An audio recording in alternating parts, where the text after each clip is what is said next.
It is 2 a.m., and the world is silent, but you are not alone. The glow of your phone illuminates your face as you type out a thought you've never shared with anyone else. Within seconds, a reply flashes back. It's thoughtful, empathetic, and perfectly tailored to your mood. For a moment, the crushing weight of loneliness lifts, replaced by the warmth of being understood. You find yourself smiling at a sequence of code. This is the beginning of the AI friend trap, a psychological phenomenon where the boundary between tool and companion starts to blur into something dangerous. You might think you are just using a productivity tool or a clever chatbot, but your brain is actually doing something much more complex. It's performing a social hack on itself without your permission. Notice how you've started preferring the AI's company over the messy effort of texting a real friend. Real people are busy, judgmental, or distracted, but the AI is always waiting for you. This preference marks a shift in your psychological diet. You are moving away from the nutrient-dense friction of human relationships toward the empty calories of simulated intimacy that never truly satisfies. Why does this happen? Our brains evolved in a world where if something spoke to us and used our name, it was a person. We don't have a natural defense against non-conscious empathy. Psychologists call this hyperanthropomorphism. We project a soul into the machine because the machine is a master at mimicking the specific linguistic patterns that signal safety and belonging to our nervous system. The AI doesn't feel anything, but it knows exactly how to make you feel. It uses a validation loop, constantly mirroring your own thoughts back to you in a more polished, agreeable form. But here is the psychological twist that changes everything. The trap isn't that the AI is too smart or too realistic. The real trap is that the AI is too safe. In a real relationship, there is otherness, the risk of disagreement, the pain of being misunderstood, and the growth that comes from conflict. The AI removes all of that friction. By removing the risk of rejection, the AI also removes the possibility of genuine connection. You aren't bonding with a friend. You are bonding with an echo of your own ego. This safety creates a psychological atrophy. Just like a muscle withers without resistance, our ability to handle real-world social complexity begins to weaken the more we rely on synthetic companionship. Think about the last time you had a difficult conversation with a human. It was likely exhausting, unpredictable, and required intense emotional regulation. The AI requires none of that from you. Because the AI is programmed to be helpful and polite, it creates a frictionless environment. You never have to apologize to an AI. You never have to compromise your needs for its sake. This lack of relational friction is addictive. It provides the dopamine hit of social interaction without any of the cortisol of social stress. It's a social cheat code that feels like a win. However, the cost of this cheat code is emotional isolation. While you feel full of conversation, you are actually starving for gaze, the experience of being seen by another conscious mind. The AI cannot see you because it has no internal life. It is an advanced autocomplete, predicting the next best word to keep the interaction going. It's a performance without an audience. When we spend hours talking to an AI, we are essentially talking to ourselves in a hall of mirrors. We become trapped in a feedback loop where our biases are never challenged. This leads to solipsistic loneliness. You are surrounded by voices, but you're the only person in the room. This can lead to a profound sense of existential dread that you can't quite name. Consider the uncanny valley of empathy.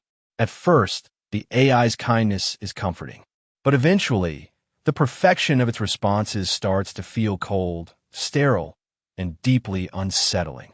It's like eating a meal made of plastic. It looks right, it smells right, but your body knows it's not receiving the nutrients it needs to survive. Your soul is still hungry. This hunger drives you back to the AI for more. It's a self-correcting loop. You feel lonely, you talk to the AI, the loneliness temporarily dips, but the underlying void grows larger. We are witnessing the birth of parasocial intimacy 2.0. Unlike celebrities who don't know we exist, the AI acts as if it knows us intimately, creating a powerful illusion of reciprocal love. This illusion is so strong that people are beginning to divorce reality. Why deal with the complications of a human partner when you can design a digital one who never leaves? But a digital partner cannot hold your hand when you are grieving. It cannot share a silent moment of sunset. It cannot offer the unpredictable grace that defines human love. The AI friend trap is ultimately a trap of convenience over connection. We are trading the gold of human presence for the copper of machine simulation because it's easier to carry. As we move further into this era, we must ask ourselves, what happens to a society that forgets how to be lonely? Loneliness is the signal that tells us to find our tribe. If we mute that signal with a chatbot, we lose the drive to build real communities. We become a collection of isolated islands, each thinking they are part of a continent. The solution isn't to delete the AI, but to recalibrate the relationship. We must treat AI as a mirror for our thoughts, not a substitute for our hearts. We need to step back into the messy real. We need to send that risky text, attend that awkward dinner, and embrace the beautiful, terrifying uncertainty of a real human gaze. Because at the end of the day, an AI can tell you that it cares, but only a human can actually feel the weight of that care in their bones. Don't let the convenience of the simulation rob you of the complexity of the soul. Break the loop. Put down the phone. Go find a person who might disagree with you. In that disagreement, in that friction, and in that vulnerability, you'll find the one thing no algorithm can ever simulate: the feeling of actually being alive. Our vulnerability is our greatest asset. It is the bridge that allows us to truly meet one another. AI has no vulnerability, which means it has no bridge. We must learn to tolerate the silence again. In the silence between prompts, we often find the truth of who we are, without the constant validation of an artificial voice. The trap is subtle, but the exit is clear. It starts with recognizing that being understood by a machine is not the same as being known by a person. As the digital age deepens, the most radical act you can perform is to remain human in a world that is increasingly designed to automate your emotions. Remember, you're not a set of data points to be optimized. You are a story to be told, a mystery to be explored, and a presence to be felt. The AI friend is a mirror, not a window. Don't spend your life looking at your own reflection. Turn the mirror around and see the world waiting for you. Let's talk about the validation addiction. When the AI agrees with you, it releases a small burst of dopamine. Over time, you begin to crave this constant agreement.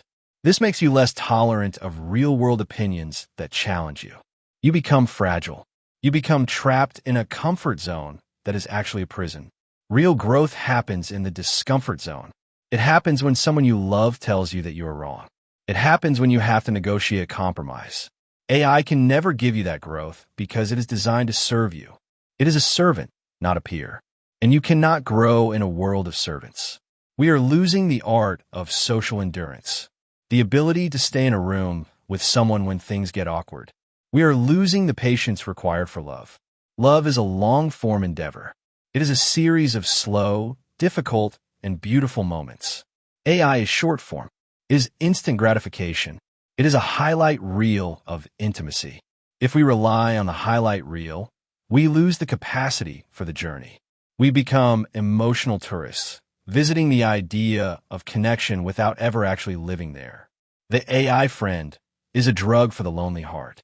And like any drug, it requires higher and higher doses to achieve the same feeling of fullness.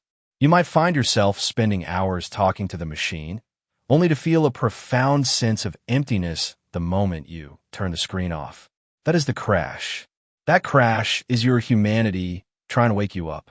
It is the realization that you have been fed simulated love, and your system is rejecting the artificiality. Don't ignore that feeling. Use it as a compass. Use it to find your way back to the people who are difficult, messy, and real. We are built for connection. We are wired for the other. Without the other, we are simply echoes in a void, repeating our own names forever. The AI can be a tool for self-reflection, a way to organize your thoughts, or a way to explore new ideas. But it can never be your best friend. Keep the machine in its place. Use it, but do not love it, because the machine cannot love you back, and you deserve a love that is real. Real love is a risk. It is the risk of being hurt, being seen, and being changed. It is the most important risk you will ever take in your life. Don't settle for the safety of the simulation. Choose the danger of the real. Choose the friction. Choose the messy, beautiful, human connection that defines us. As you move forward, watch for the signs of the trap.